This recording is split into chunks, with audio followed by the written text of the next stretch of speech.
Yeah. We got a call? Yep. All right. Do we have Khabib on the phone? Yes, what's up? Hello. You're talking to Jim, Matt, and Al Iaquinta. How are you? I'm good. How's everything? Very good. Are you currently in Las Vegas? Yes, I'm in Las Vegas already. And how are you feeling about the upcoming fight?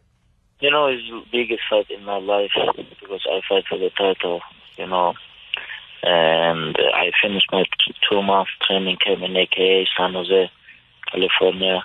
And Sunday I come here for a little bit acclimatization because the climate is a little bit different here, like desert. And 4 days I already here, and 2 days before weigh-in, 3 days before fight, and I'm ready to go. So you're ready to fight. You said about Tony that you really want to teach him respect. Do you feel he has been disrespectful towards you? Well, I don't, not too much, but he talks sometimes too much, but, you know, now everything is finished. Talking finished, like, everything is finished. Now I'm focused to the fight, and I'm gonna do what I love to, you know. And when cage is closed, I'm going to smash him. You know, this is what I want. Because I know he tries to smash me too. You know, like, I'm very excited about this. I can't wait to fight. And Khabib, let me ask you, buddy. When you take guys down, I love your groundwork. You work guys over. That Kimura last fight versus Johnson was beautiful. Do you feel with Tony Ferguson, with his guard, do you think his guard's going to possess any problem as far as, because you could pass guards like butter. Do you think his guard, working with Eddie Bravo, he's very flexible. Do you think it's going to pose any problems down there, or you feel you're going to be able to go past that guard? you know, I think his guard is more good than Michael Johnson, his ground game. Yes. But on stand-up, Michael Johnson a little bit dangerous than him because Michael Johnson have like knockout punch, very fast hands. But in stand-up, he have more good than Michael Johnson, elbow and knee, you know, and he unpredictable a little bit. Yes. You know, this like completely different fighters, different opponents. When I prepare to Michael Johnson, I have different plan. Now I have different plan. But about the ground game, we'll see. For me, it's very interesting too. Who's better in ground game, you know? And, you know, like, this is very interesting. I think not only for me and for you, for everybody. Who's better on the ground game? Can I pass his guard? Can I smash him? And like how I do with all my opponents. Like, you know, this is very interesting. This fight is very interesting fight. Yeah, listen, you're telling me. I can't wait. I've been waiting for this one. Let me ask you. I seen my master Renzo Gracie. I seen on Instagram. You guys was he visiting you in your country? Was he working with you, Renzo Gracie? He's my friend, you know. First time I met him with my brother Ali Abdulaziz, and you know, like when he come to Russia, you know, he's like my guest, and we all the time when we meet together, you know, we're training together. I learn with him a lot because he's a legend of ground game, of jiu-jitsu, and he knows a lot of things. And you know, he teach me like last time we were a couple days in New York when when UFC 211, when Islam fighting, we training with him couple days. He teach me like dash choke defense, like choke defense. Like, you know, I like learn with somebody like who have big experience like Henzo Gracie or other guys. That's cool. And you know, yeah, everybody loves Henzo. it's a big, yes, you know, because nobody knows everything. Nobody's perfect, and we have to learn sometime. Not sometime, I think all the time. We have to learn something. That Kimura that you finished Michael Johnson with, that's a big weapon in your arsenal. I'm a big Kimura fan, Khabib. Is that one that you pull off a lot in training? No, I train a lot with Kimura, but when I fight, you know, I don't think about Kimura, to be honest. I think about top control and keep smashing, you know. And I hear my corners, Islam call me Kimura, because he knows I'm very good with Kimura. And I think, why not? And I try and I finish him. And if you and Tony are fighting, and obviously Dana is, I guess, hoping that the winner will fight Conor. How do you feel about Conor not having defended the title? I don't know about this guy, what you gonna do. Nobody knows what happened tomorrow, but now 100% I focus with Tony. I don't think about this guy, like, this guy gonna defend his title or no. I don't care about him. He can do whatever he wants. First of all, I have to win this fight, take this belt, and people know who is world champion.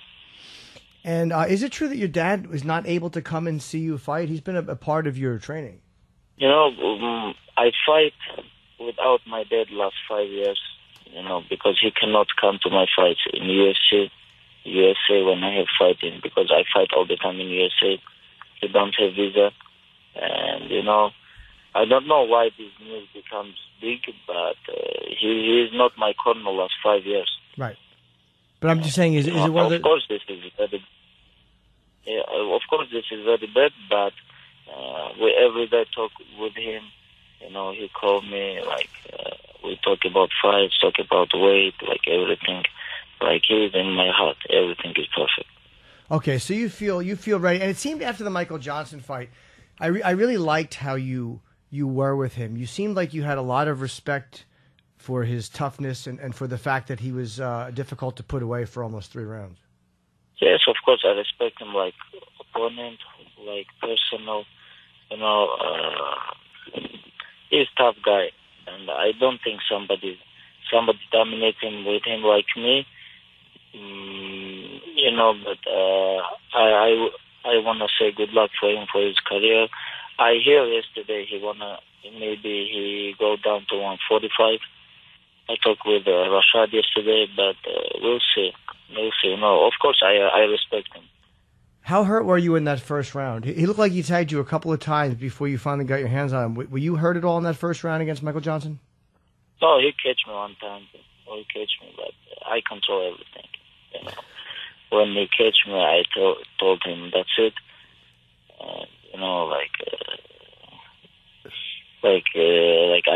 This is everything what you can do.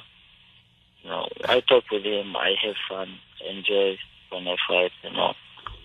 But of course, he catch me one time. He is one of the best strikers in the world. And I don't know why everybody talk about somebody catch Khabib, but I'm fighter too. I am,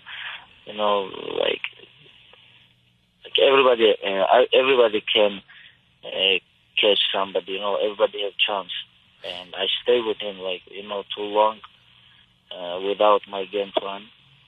But after I feel good and I can do what I have to do. I begin to do what I have to do.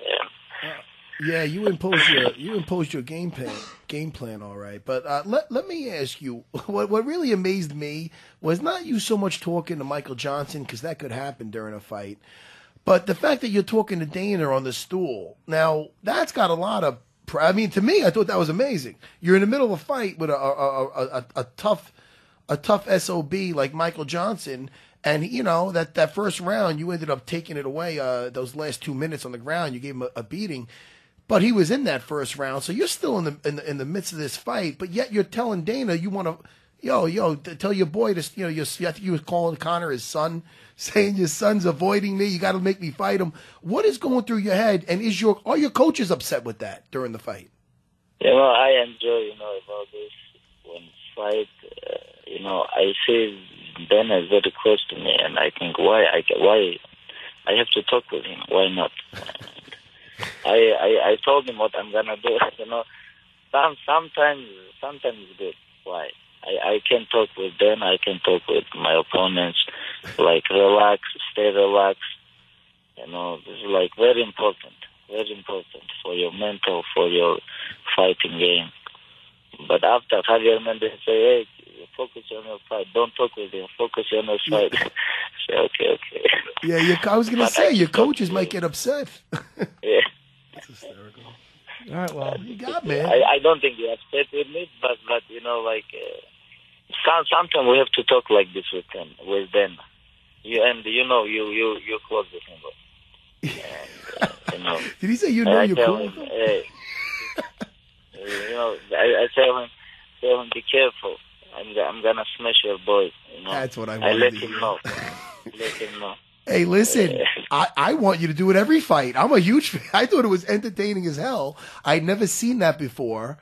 And it just shows you that you're that confident in there, man, that you feel you deserve to win and you deserve to fight the very best. And, hey, man, all the best to you. I'm a fan. I enjoy watching you fight, bro. And I'm really looking forward to this weekend. Yeah, it's a great co-main event. And you against Tony Ferguson, I guess, for the interim lightweight title. And then we'll see what happens after that. But good luck, man. Thank you so much. Thank you, Mike. Thank you, bro. All right, Khabib. Thanks a lot. Man, he's great. I mean, listen, Yeah, that guy is. Yeah, I mean, listen, I would love to get the guy in studio. Yeah, the phone connection was not. I am so. Plus, cutting weight. He's not probably cutting weight at this point, right? Yeah, I mean, yeah. Listen, you get that guy after a nice meal, I think you're not going to get much different. But I love the guy's. The guy's great. I mean, this guy fighting. I love the way this guy fights. Al, what do you think of this fight versus Tony Ferguson? The guy is a Terminator, also. Yep. I'll tell you what I feel afterwards. I know what I'm feeling. I think you probably know that also. What do you think about this fight? After that interview, I don't know. I just kind of, he's intense, man. He's definitely, he's got it. And he broke down the fight really well. I think he's right? definitely, no, he knows. He knows exactly what he's in for, and all the weapons that Tony Ferguson has. I was thinking the same thing. The way he was bringing the way he brought up how Michael Johnson's got more power. Then I'm like, is he sleeping on Tony's stand up? Then he goes, but Tony's better with the elbows. He's better with the knee. Completely true. And then and he on said the he's floor, a little unpredictable standing up, which is the one thing he didn't go into was looking out for his chokes. And that's one thing that I really think is going to play a big factor. Do you? His Darce chokes and whatnot. He's got chokes from everywhere. Who? Tony Ferguson. Yeah, he's got those long arms, getting them from everywhere. So if Khabib. If Tony Ferguson, when guys get sporadic and kind of unpredictable on their feet, you want to take them down. I think a wrestler, especially like Khabib, is gonna. It's almost instinct for him to shoot in, and I think he can get in trouble with those chokes. He's definitely got to be careful with those. Though, I mean, he's brought those out before, and it got the fight done for him, Tony Ferguson. But I feel in the ground. So if you had to make a decision, if you had to pick, hey, listen, that's a rough gig. Hey, it's man, rough. and it's we're rough. fighters too, so we hate getting picked against. I think I'm still gonna go with Tony Ferguson. You go with Tony? Yeah. Interesting, Jimmy. Well, as you know, I think I'm 1-72 in picking fights. Oh yeah, Jimmy picks Tony. Everybody. I'm terrible. The one time I picked against Anderson Silva, I picked fucking Derek Brunson. I'm the worst. He won the fight. Was controversy. He did win. But the point is, I never, ever get it right. I still think Khabib is going to win. I think he's just too dangerous on the ground. Ferguson's good off his back. I still say Khabib is going to be. Now, by the way, Khabib said people keep asking about if you were hurt in the fight. Well, of course, because that's the only way people see to beat you. Is no one is thinking he's going to lose on the ground to anybody. So the only way people see you can beat him is to get him by striking. So yeah, Johnson stunned him. So it's a logical question. The biggest thing the question I asked him is what's really in my head is it's not the fact that I believe he's going to get it down. I do, because he's a powerhouse, man. He really is. He got a hold of Johnson, and it was like, man, you see it coming. He's just putting him down. I heard he's got gorilla strength, man. Oh, Khabib? I talked to Ali, his manager. And that dude's he's like a black belt in judo, and he's I forgot what he is in jiu-jitsu, but he's not a weak guy. He goes, yo, I've rolled with black belts, I rolled with Khabib, and the dude's like a gorilla. I've heard. So I mean, and you can see it, but there's different levels in there. I want to see what Tony's in his guard. Again, Khabib he pisses past guards, man. He pisses right through him. He cuts right through him and he's a big guy with control. This dude's a very wiry guy. Dan Castillo controlled him, but did nothing to him. Just stayed in the guard. Did nothing to him. Just blanketed him. But that's not Khabib's style. Khabib is going to be posturing up, coming down with heavy strikes, fighting his legs to get into a half guard position, and even if he doesn't settle down on him, the other guy's going to be wrapping around him. Is he going to be able to pass, control? I'm banking on Khabib's going to be able to power through a lot of Tony's weapons down there, because I feel that. Like when I had a guy on top of me, and I'm good at wrapping guys up. It's different though, because I got little limbs. I'll go to Carol Parisian because they look like, I'm gonna say, as far as they get that, like he's got a sambo like kind of strength, like but like those guys with the judo background have that explosiveness too. Hard guy to hold down. It's a different kind of feel. So Khabib's got he's going to be a hard guy to control. If he gets stuck onto all fours, you don't see him there too long, though, because he's usually smushing him up against the fence, and then just, I don't know, man. I think Khabib's going to be able to take him out, but I want to see how he's going to do it, if he's going to be able to really land on him down there. Yeah, dude, listen, I can't wait. It is they're number 1 and number 2 for a reason. And there are tickets available, which is shocking that this fight has any tickets available. We talked earlier, and it's like, it really is like for guys that watch the sport, it's a great fight. The whole card is great. This of all the fights that are coming up, this is one of the top that I've been. I know. Me too. Oh, forever. It's in my weight class, and this is two guys that who knows is going. We're going back and forth. I know. We just keep talking, and you can make a case for either guy. Really, either guy has the tools to win, but who's going to impose that? What do you think of Alistair Overeem versus Mark?